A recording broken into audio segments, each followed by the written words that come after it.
Bab 1279. Pesawat khusus mendarat di Bandara Kota Yuling. Tracy menggandeng anak turun dari pesawat. Ada rasa yang sama menerpa ketika melihat kota yang familiar, sekaligus asing ini. Beberapa tahun yang lalu, ketika ayahnya masih hidup, ia pernah membawa Tracy kemari. Waktu itu Tracy masih berumur belasan tahun. Ketika ayahnya sibuk bekerja, Bibi Junilah yang menemaninya tinggal di villa ini. Beberapa pohon ginkgo ditanam di depan pintu villa. Setiap musim gugur dan musim dingin datang, pohon ginkgo selalu berwarna kuning keemasan dengan kehangatan yang indah. Kota Yuling sama dengan kota Bunaken, suhunya sejuk. Saat musim dingin tidak begitu dingin dan tidak akan turun salju. Jadi pada musim gugur dan musim dingin tetap dapat melihat daun coklat, juga pohon hijau di jalan. Warnanya sangat menakjubkan. Hanya saja, tanpa adanya ayah dan Bibi Juni, Tracy tidak merasa senang lagi seperti dulu. Ia sekarang merasa sangat kesepian. Bibi, ini di mana? Tini berjongkok di tanah, memungut beberapa helai daun ginkgo. Satu matanya menatap cahaya matahari, benar-benar polos dan menggemaskan. Ini kota Yuling, Tracy menjelaskan sambil tersenyum. Anggap saja ini kampung halaman kedua Bibi. Di sini indah sekali. Winnie melihat sekelilingnya dan sangat penasaran dengan tempat ini. Aku dulu mengira seluruh dunia ini berwarna putih. Kemudian aku mengira dunia ini penuh dengan warna hijau dan ungu. Sekarang aku baru tahu, masih ada warna coklat keemasan. Hahaha, Tracy tersenyum. Ia berjongkok dan mengelus kepala Winnie. Anak-anak tampak sangat bersemangat. Sebelumnya mereka terus hidup di kota Snowy. Di sana sepanjang tahun turun salju. Jadi mereka mengira dunia penuh dengan warna putih. Kemudian ketika tiba di Bordeaux, semuanya penuh dengan padang rumput dan ternak. Juga ada anggur yang berwarna ungu. Jadi mereka mengira dunia ini penuh dengan warna ungu. Sekarang tiba di kota Yuling dan melihat daun ginkgo di mana-mana. Mereka lagi-lagi merasa dunia dapat berubah menjadi coklat keemasan. Anak berumur 2,5 tahun, menggunakan kalimat sederhana untuk mendeskripsikan dunia yang ia lihat. Bibi, kapan kami dapat bertemu papi, mami dan juga kakak-kakak? Biti paling dewasa di antara 3 anak. Hal yang ia inginkan juga banyak. Biti, Tracy tersenyum sambil memeluk Biti dan berkata dengan lembut, papi dan mami masih sibuk. Biar Bibi yang menjagamu untuk sementara. Mengenai kakak-kakak, nanti Bibi akan membawa kalian bertemu mereka. Oke. Baiklah, Biti menundukkan kepala dengan sedih. Ia menyilangkan tangan kecilnya dan berbicara dengan mulut cemberut. Orang dewasa suka bilang dirinya sibuk, juga suka bilang nanti. Ketika mendengar ucapan ini, Tracy tiba-tiba tak tahu harus menjawab apa. Ia selalu menganggap mereka adalah anak-anak kecil. Sebenarnya mereka juga memahami banyak hal. Nona Tracy. Saat ini, Jeff buru-buru mendekat. Tracy menyerahkan anak-anak pada Paula, lalu berjalan ke sisinya sambil bertanya. Sudah diatur semua? Sudah. Jeff berbicara dengan suara rendah, agar tidak menarik perhatian orang-orang. Saya berencana menaiki pesawat umum kembali ke negara Emron. Setelah tiba di sana, saya akan menghubungi Jasper dulu. Setelah mengetahui keadaannya, aku akan melapor pada Anda. Oke, Tracy menepuk-nepuk pundaknya. Jaga dirimu. Kalau begitu kami pergi dulu. 3 anak diserahkan pada Anda. Jeff membungkuk, memberi penghormatan yang dalam kepada Tracy. Di belakangnya, 7 pengawal lain yang menjaga rapi juga membungkukkan punggung memberi hormat kepada Tracy. Hati-hati. Jaga diri kalian. Hati Tracy sangat berantusias. Orang-orang di dunia bilang Lorenzo kejam dan berhati dingin. Tetapi para bawahannya begitu setia dan mengikutinya sampai akhir. Ini berarti kebaikannya dan ketulusannya diberikan kepada orang sendiri. Terima kasih, Nona Tracy. Jeff berbalik badan berjalan ke hadapan anak-anak, mengelus kepala mereka dan berkata dengan lembut, anak-anak, Paman Jeff akan pergi untuk sementara. Beberapa waktu ini, kalian dengarkan perkataan Bibi ya. Paman Jeff mau kemana? Winnie bertanya kebingungan. Paman Jeff, apa pergi mencari papi? Mata besar dan indah Tini memandang Jeff dengan penuh harapan. Apa paman bisa memberikan ini untuk papi? Tini menyerahkan daun ginkgo yang barusan diambilnya kepada Jeff. Bab 1280. Punyaku juga. Biti juga mengambil sehelai daun ginkgo dan membentuknya menjadi kupu-kupu. Ini punyaku. Winnie menyerahkan daun ginkgo kepada Jeff. Paman harus menjaganya ya. Jangan sampai hilang. Daun-daun ini indah sekali. Mirip seperti cahaya matahari. Kita harus memberikan cahaya matahari untuk Papi. Tini mendongakkan kepala sambil berbicara dengan polos. Dengan begini, Papi tidak akan kedinginan lagi. Ketika mendengar ucapan ini, Tracy sangat terharu hingga matanya basah. Ia berkata di dalam hati, semoga kakak dapat menerima berkat dari anak-anak dan kembali dengan selamat. Terima kasih anak-anak. Jeff menyimpan 3 helai daun ginkgo dengan hati-hati. Memasukkannya ke dalam saku secara perlahan. Kalian tenang saja. Paman akan memberikan cahaya matahari kalian untuk Tuan. Bagus sekali. Ketiga anak berteriak sambil mengepalkan tangan. Paman pergi dulu. Kalian harus jadi anak patuh ya. Jeff mengelus kepala mereka dan pergi dengan ketidakrelaan. 7 orang pengikutnya juga bertukar tangan. Berpamitan dengan mereka. Sampai jumpa paman. Anak-anak melambaikan tangan pada mereka. Mata Tracy mengantarkan Jeff dan yang lainnya pergi. Ia sangat emosional. Nona Tracy. Di kota Yuling tidak ada orang kita. Jadi kita belum mempersiapkan apa-apa. Saya sudah memesan hotel terbaik. Kami tinggal di hotel beberapa hari dulu. Setelah aku menemukannya villa, kita baru. Aku sudah mengaturnya. Sebelum ucapan Naomi selesai, Thomas berjalan mendekat. Aku sudah meminta orang menyiapkan villa. Segala keperluan sehari-hari juga sudah disiapkan. Tinggal masuk dan tinggal. Ketika Thomas bicara, sebaris Rolls-Royce datang. Ini adalah mobil yang disiapkan Tuan Daniel untuk kalian. Thomas menyerahkan kunci mobil kepada Paula. Kedepannya kalian dapat menggunakan sebebasnya. Ini, Paula memandang Tracy. Di saat seperti ini, lebih baik merendahkan diri sedikit. Tracy tersenyum. Tidak perlu mobil mewah ini. Tapi, aku terima villa itu. Sampaikan rasa terima kasihku pada Daniel. Tapi mobil benar-benar tidak perlu. Tracy memerintah. Paula, hari ini bawa orangmu pergi beli mobil. Mobil biasa saja. Baiklah, Paula menganggukkan kepala dan lekas melaksanakan perintahnya. Aku temani. Hartono lekas maju menunjukkan keramahannya. Kalau begitu, aku antar kalian ke villa. Thomas membuka pintu. Silahkan, Nona. Terima kasih. Tracy membawa anak-anak naik mobil. Kota Yuling lebih sepi dibandingkan kota Bunaken. Di malam hari, tidak banyak mobil di jalan. Setelah setengah jam perjalanan, mereka akhirnya tiba di villa pinggiran kota bagian selatan. Lingkungan di sini sangat bagus. Villa ini bergaya tradisional modern. Walaupun tidak semewah dan sebesar di kota Bunaken, tetapi ini sudah termasuk villa yang elegan. Mobil telah tiba, berhenti di sebuah villa berwarna putih. Tracy tercengang ketika melihat villa ini. Bukankah ini villa di mana dulu ayahnya sering membawanya kemari? Setelah terjadi insiden dengan ayahnya, beberapa pabrik di kota Yuling bahkan villa ini jatuh ke tangan Frank. Kemudian setelah banyak hal yang terjadi, keluarga Frank jatuh miskin dan menjual villa ini. Coba masuk dan lihat. Thomas membuka pintu mobil. Tracy menggendong anak-anak turun dari mobil. Ia melihat sekeliling. Pohon ginkgo di depan pintu masih ada. Bahkan beberapa pohon osmanthus yang ditanam bibi Juni juga tumbuh dengan baik. Hanya beberapa tanaman di bawah dinding halaman yang telah layu.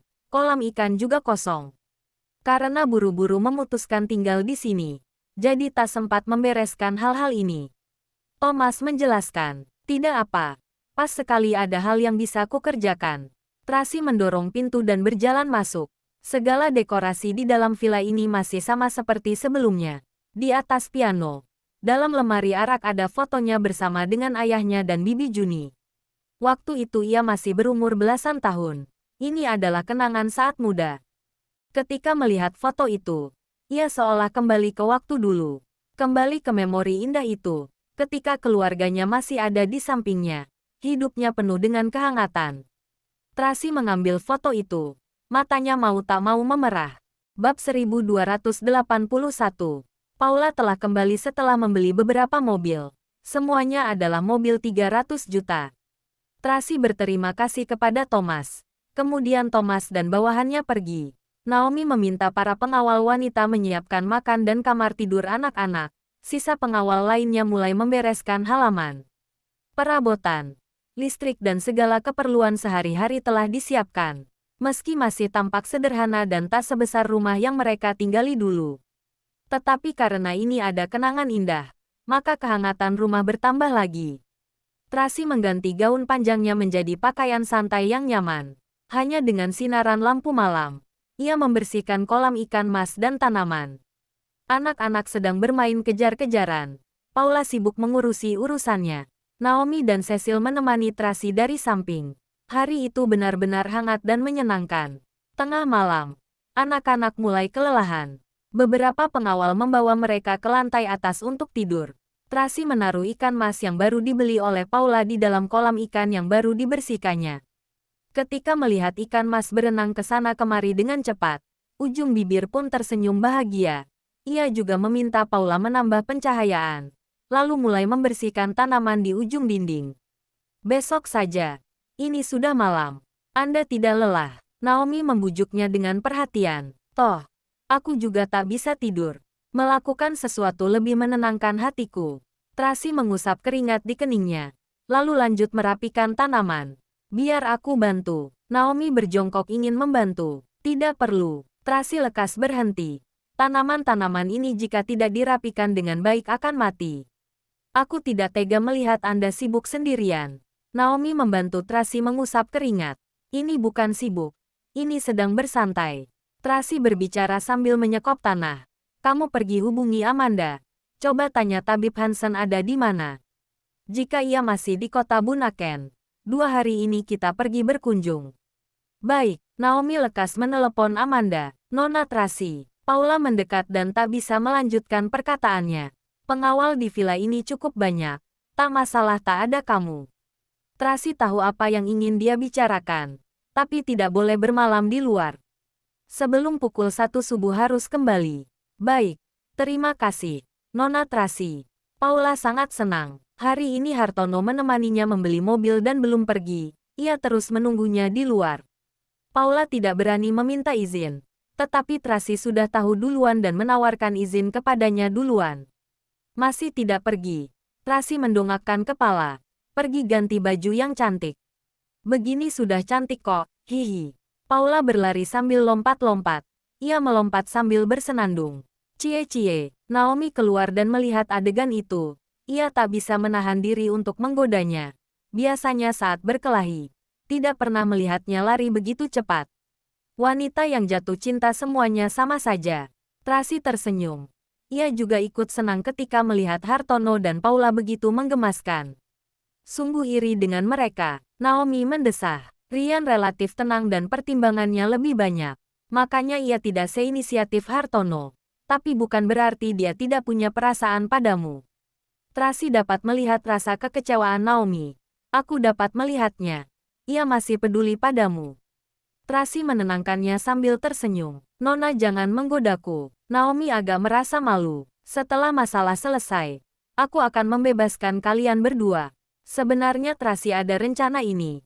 Kalian bekerja untuk keluarga Moore begitu lama. Sudah waktunya memiliki kehidupan sendiri. Nona Tracy. Naomi panik seketika. Aku tidak akan pergi.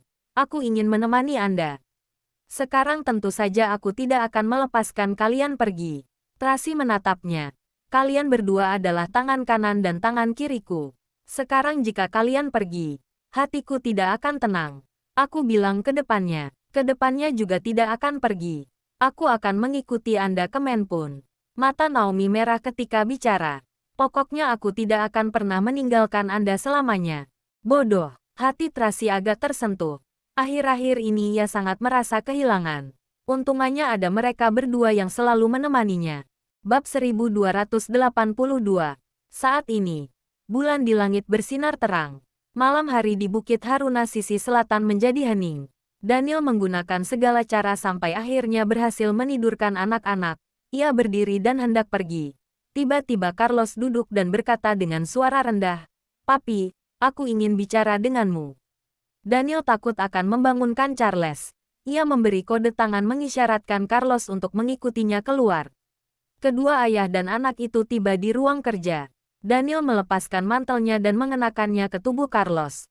Pakai yang agak tebal. Jangan terkena flu, ucapnya dengan penuh perhatian.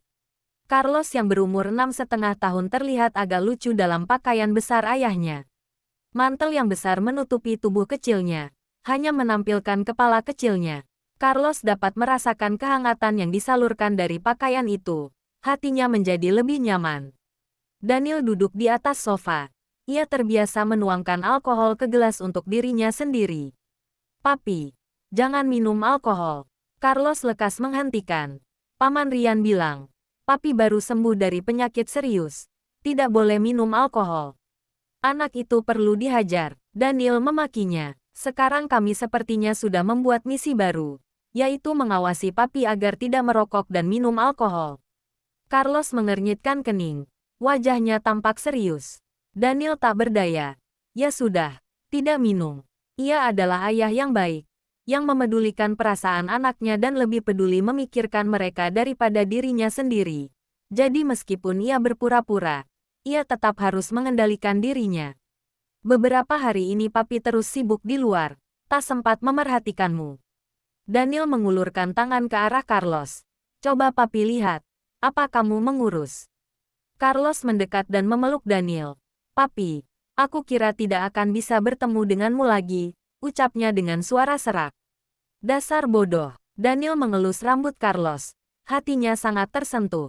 Sejak membawa anak-anak dari kilang anggur di Bordeaux, ia langsung menangani hal lain. Sama sekali tidak sempat mengobrol dengan anak-anak. Charles tak masalah, karena masih terus berada di sana. Tetapi Carlos dan Carla telah berpisah 2 bulan darinya. Mereka saling merindukan satu sama lain. Beberapa waktu ini, Carlos terus mencemaskan keselamatan papinya. Sekarang ketika melihat papinya baik-baik saja, akhirnya hatinya tenang. Sedangkan Daniel lebih merasa bersalah kepada kedua anak ini. Iya, Carlos menganggukkan kepala dengan suara serak, lalu bertanya, tapi, bagaimana dengan Mami? Tadi Papi bilang, besok akan membawa kami bertemu Mami. Apa benar? Tentu saja benar. Daniel mengusapnya. Kapan Papi pernah membohongimu? Kalau begitu, Carlos menggigit bibirnya dan bertanya dengan berani. Apa kita bisa menjemput Mami pulang? Daniel terdiam sesaat, lalu berkata dengan suara rendah. Selama Mami bersedia, maka tidak masalah. Mami dan Paman Duke seharusnya tidak menikahkan. Jika tidak, ia tidak akan kembali ke sini. Walaupun Carlos masih kecil, tetapi logikanya sangat kuat. Apa mereka sudah putus? Ketika mengungkit Duke, benak Daniel langsung teringat adegan di Bordeaux itu. Hatinya seperti tertusuk, benar-benar tidak nyaman. Tetapi ia tidak menunjukkannya di hadapan anak, melainkan berkata dengan tenang. Benar, mereka sudah putus. Bagus sekali. Carlos bersukacita, walaupun Paman Duke orang yang baik, tapi aku tetap berharap Mami dan Papi bisa bersama. Sudahlah, waktunya kamu istirahat. Daniel mengalihkan topik. Besok pagi kita pergi ke kota Yuling. Iya. Carlos menganggukkan kepala dan berlari keluar dengan antusias. Daniel menyunggingkan senyuman ketika melihat sosok punggung Carlos yang bahagia. Tetapi dengan cepat, tatapannya kembali menjadi datar. Mengulurkan tangan menuangkan setengah gelas alkohol. Menggoyangkan gelas itu seolah sedang memikirkan sesuatu. Bab 1283. Akhir-akhir ini, tidur Tracy tidak nyenyak. Setelah membereskan tanaman dan mandi, waktu sudah menunjukkan pukul 2 subuh. Walaupun dia sangat lelah, tapi sama sekali tidak bisa tidur. Jadi, dia melihat-lihat foto lama. Waktu dulu, ayahnya dan Bibi Juni tinggal di sini. Mereka memotret banyak foto. Kemudian setelah terjadi kejadian dengan ayahnya, Frank mengambil seluruh aset. Seharusnya barang di villa ini sudah dibuang. Entah dari mana keluarga Wollens menemukan barang-barang ini lagi. Sekarang setelah melihat foto masa lalu, ia teringat kenangan indah dulu. Di dalam hatinya ada sebuah kehangatan yang spesial. Tak terasa subuh pun tiba. Akhirnya Tracy tak sanggup menahan kelelahannya. Ia tertidur sambil memeluk album foto. Anak-anak memanggil Bibi dari luar. Ia sama sekali tidak mendengarnya. Bibi sedang tidur. Naomi membujuk mereka. Kita main di halaman. Ya, di sana ada ikan mas dan banyak tanaman yang indah loh. Oke. Anak-anak mengangguk dengan patuh. Kemudian mereka lekas menutup mulut mereka dan berjalan sambil berjinjit. Naomi membawa anak-anak turun ke bawah dan pergi bermain. Ia berpesan pada Cecil dan Anne untuk memanggil mereka setelah sarapan selesai. 18 pengawal wanita yang menyiapkannya sendiri. Tidak mempekerjakan pembantu. Bukan karena masalah keuangan. Walaupun grup Moore bangkrut, Tracy tetap memiliki uang. Tetapi demi mengurangi resiko, tidak ingin mempekerjakan orang tidak dikenal. Selain itu, mereka tidak memiliki tugas lain selain menjaga 3 anak. Mereka benar-benar sangat bosan. Naomi dan beberapa pengawal lain menemani 3 anak bermain di halaman. Tiba-tiba terdengar suara mobil di luar. Semua orang lekas bersikap waspada. Naomi memberi kode mata. Beberapa pengawal lekas melindungi anak-anak dan membawa mereka masuk ke rumah. Pada saat yang sama, Naomi dan pengawal lainnya pergi memeriksa Kak Naomi. Di saat ini, pintu halaman terbuka. Pengawal yang berjaga di luar datang melapor. Presdir Daniel kemari. Presdir Daniel. Naomi sangat terkejut. Ia bergegas keluar. Ternyata, ada 2 kendaraan off-road dan sebuah mobil Rolls-Royce berhenti di depan gerbang utama. Ketika pintu mobil dibuka, Daniel membawa 3 anak turun dari mobil. Kaki jenjangnya menginjak daun ginkgo coklat keemasan, mengeluarkan aura karismanya yang unik. Presdir Daniel. Naomi tercengang. Ia mengira para pengawalnya salah orang. Tak disangka Daniel sungguh kemari. Ya, Daniel menganggukkan kepala dan mengamati villa ini. Kak Naomi. Carla langsung memeluk Naomi ketika melihatnya. Senang sekali bisa bertemu denganmu. Kakak di sini. Berarti Mami juga ada di sini, ucap Carla dengan antusias. Tentu saja Mami ada di sini. Dia sedang tidur di lantai atas. Naomi menggendong Carla dan berkata dengan gembira, Carla, lama tak bertemu. Coba kakak lihat, apa kamu semakin kurus? Kurus, karena merindukan Mami. Suara Carla menjadi serak ketika membicarakan maminya. Kakak antar kamu bertemu Mami ya. Naomi mencubit pipi Carla, lalu memanggil Carlos dan Charles. Carlos, Charles, ayo masuk. Biarkan mereka main di bawah dulu. Daniel bicara dengan acuh tak acuh. Jangan mengganggu maminya istirahat. Setelah bicara, ia berkata kepada anak-anak, nanti bertemu Mami, setelah Mami bangun. Iya papi, anak-anak menjawab dengan serentak. Anak baik, Daniel membelai kepala anak-anak, lalu berjalan masuk ke dalam villa. Di saat ini, 3 anak perempuan lainnya juga buru-buru berlari keluar ketika mendengar suara Carlos, Charles dan Carla. Kebetulan sekali mereka berpapasan dengan Daniel. Ini adalah pertama kalinya Daniel bertemu dengan ketiga anak ini secara resmi. Ia mengamati sejenak, lalu mengernyitkan kening. Ini adalah anak Lorenzo Moore. 3 anak perempuan. 3 anak perempuan melihat Daniel, bersembunyi di belakang badan Paula. Mereka memeluk kaki Paula dan menjulurkan kepala kecil keluar, memandang Daniel dengan penasaran, seolah sedang memandang monster. Jangan lupa like, komen, and subscribe ya. Terima kasih. Tunggu terus kelanjutannya.